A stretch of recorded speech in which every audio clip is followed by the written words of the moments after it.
Bonjour, bienvenue dans la série sur l'énergie du vide. Donc, en utilisant tout ce qu'on a vu, on va donc passer à l'interprétation de l'énergie du vide et de tout ce qui tourne autour. Alors attention, ceci n'est pas le point de vue majoritaire, ce qui est d'ailleurs fréquent avec les interprétations.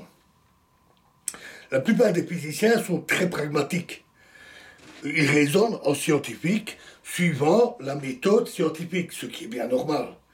Donc, on part des données, on construit la théorie, on fait des calculs et on vérifie avec des expériences. Et donc, ne se préoccupe pas des interprétations qui sont souvent très proches de la philosophie. Il faut d'ailleurs faire très attention à ce qu'on dit et de ne pas sombrer dans de la philosophie très spéculative. Alors, rappelez-vous ce que j'avais dit sur les diagrammes. Rappelez-vous ce que j'avais dit sur les diagrammes de Feynman, qui étaient vus souvent comme un pur outil de calcul. C'est exactement dans cette veine. Mais les points de vue exposés, que je vais exposer ici, sont quand même défendus par certains physiciens, et je les trouve aussi que ces raisonnements sont suffisamment argumentés et solides pour être vus comme corrects ou tout au moins être pris au sérieux. Alors commençons par notre sujet, l'énergie du vide. Je considère que même en relativité générale, on doit considérer cet état comme correspondant à une énergie du vide égale 0. Alors pourquoi ? Alors d'ailleurs on l'a vu, le calcul d'une énergie du vide pose de gros soucis, est incroyablement ad hoc et arbitraire, ou donne des valeurs complètement folles, comme dit S'exposant 120. Ce qui a poussé à d'autres solutions plus plausibles. Et donc, si le vide n'est pas l'énergie noire, et comme une énergie différente de 0 aurait des effets importants non observés, supposer que cet état d'énergie minimale vaut 0 est censé, on va y revenir. D'autre part, le vide quantique est défini comme l'état d'énergie minimale et sans particules. Il n'y a rien de plus calme et de plus stable que ça, parce qu'il ne peut pas perdre de l'énergie.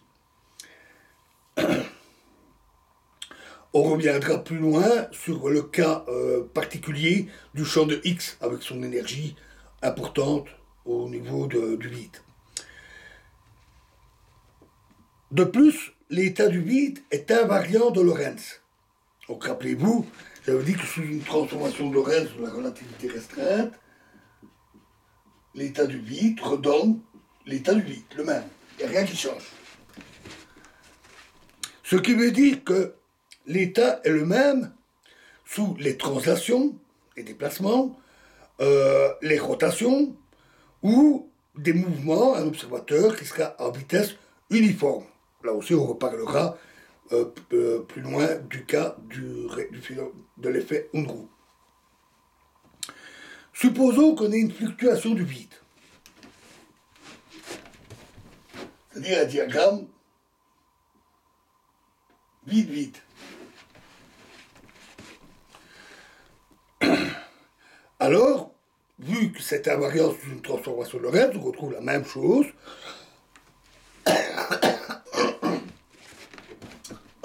On doit aussi en avoir un juste à côté, encore un plus loin, sous toutes les translations, y compris entre les deux, vraiment partout.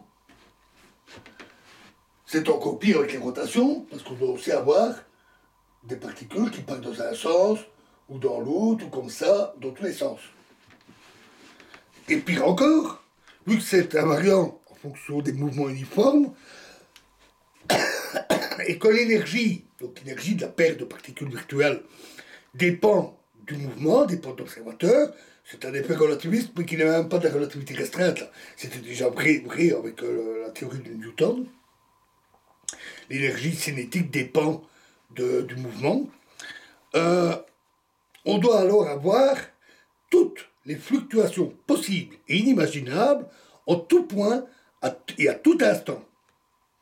Alors c'est pas ça vraiment un vide qui serait rempli de particules qui apparaissent et disparaissent un peu au hasard. Il y en a vraiment partout.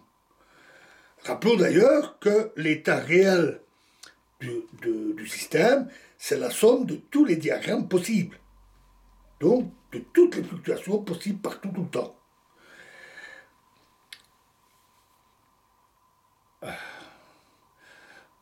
C'est un état assez horrible, mais via les invariances aux translations et aux rotations, ça homogénéise le tout.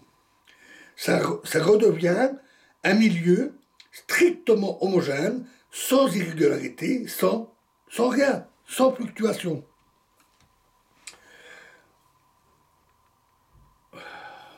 Et donc, on va y revenir. Alors, le docteur Z, physicien, a publié un article qui est disponible sur Axip et que je trouve remarquable. Il y défend ce point de vue et il argumente aussi dans des cas plus classiques de la mécanique quantique. Le titre que je traduis ici est « La discrétisation quantique est-elle une illusion ?»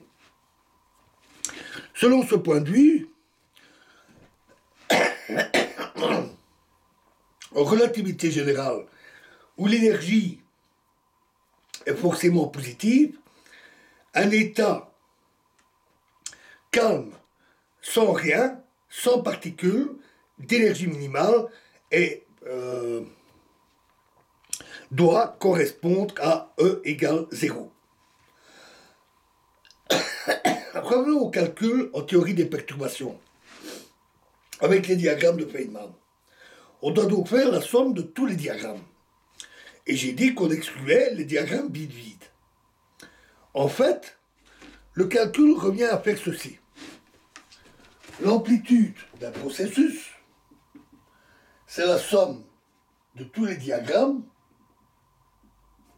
absolument tous,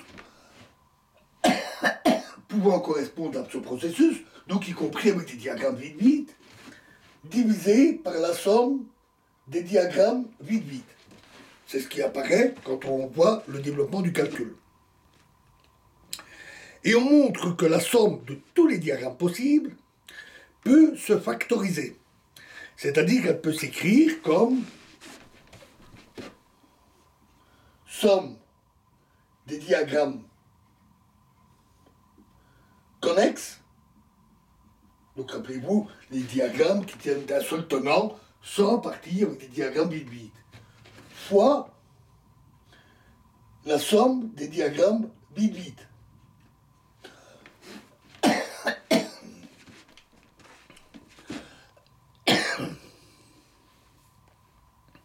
Alors techniquement, ceci est dû à une coïncidence diagrammatique qui est assez évidente. À tout diagramme, disons par exemple un électron avec une diffusion par un photon, avec par exemple un photon virtuel entre les deux. À tout diagramme comme ça correspond un diagramme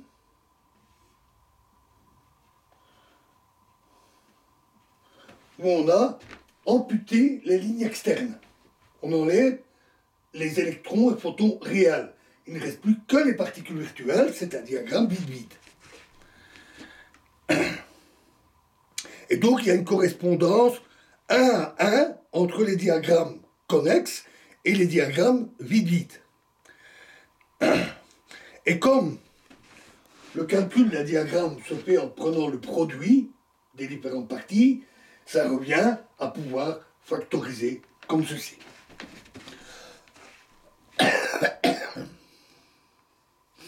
Et donc on a que l'amplitude égale la somme des diagrammes connexes fois les sommes des diagrammes vide-vide divisé par la somme des diagrammes vide-vide. Et donc les deux là se simplifient. Il ne reste que les diagrammes connexes. Les diagrammes vide-vide ont totalement disparu.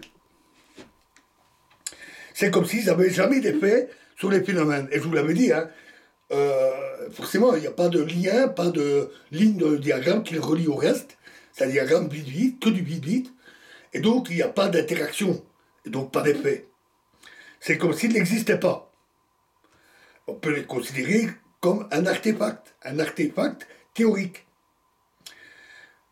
Tout ceci revient à notre affirmation de l'énergie du vide égale 0, et justifie d'ailleurs l'usage de l'ordre normal, quand on parle des deux types de fluctuations du vide que j'avais signalées. Il y a les fluctuations pure vide, donc les diagrammes vide-vide, ceux-là, ils n'existent pas. Avec un gros point d'exclamation. Ils n'ont pas de réalité. Ce n'est que un artefact théorique. Par contre, les fluctuations du vide qui sont en interaction avec des particules réelles, comme un électron, et on a un photon virtuel qui apparaît et disparaît en se connectant à la ligne de l'électron. Et ceux-là, oui,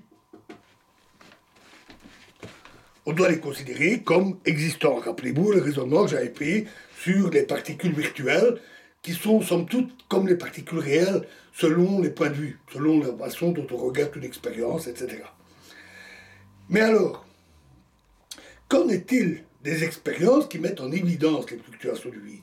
Les expériences de type Casimir et autres, Unruh, Hawking, etc. Comment les interpréter? Et ça, c'est ce que nous verrons dans la prochaine vidéo. Je vous remercie.